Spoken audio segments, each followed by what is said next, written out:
தமிழகமெங்கும் கிளைகள் கொண்ட Annamalai institute of hotel management and hospital management படிப்பில் சேர்வதற்கான அட்மிஷன் நடைபெறுகிறது. செங்கல்பட்டு மாவட்டம் அச்சரப்பாக்கம் அருகே வெளிநாடுகளில் இருந்து ஆண்டுதோறும் வந்து தங்கும் புள்ளிமூக்கன் வாத்துகள் உள்ளிட்ட பறவைகள் மர்மமான முறையில் உயிரிழந்து மிதப்பது பொதுமக்களிடையே அதிர்ச்சி ஏற்படுத்தியுள்ளது. வேடந்தாங்கல் பறவைகள் சரணாலயத்தை ஒட்டியுள்ள இந்த பகுதியில் நவம்பர் முதல் ஜூன் மாதம் வரை ஆயிரக்கணக்கான பறவைகள் வந்து தங்கி இனப்பெருக்கம் செய்வது வழக்கம். தண்ணீரை சார்ந்து வாழும் இந்த வாத்து இனங்கள் பெரும்பாலும் ஏரியையே நம்பி வாழ்கின்றன.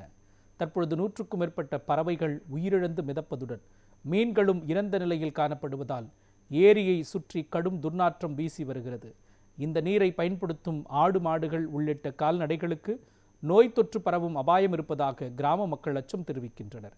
எனவே பறவைகள் உயிரிழப்புக்கான காரணத்தை உடனடியாக கண்டறிந்து தேவையான நடவடிக்கைகளை மேற்கொள்ள வனத்துறையினரும் பொதுப்பணித்துறையினரும் ஆய்வு நடத்த வேண்டுமென பொதுமக்கள் கோரிக்கை விடுத்துள்ளனர்.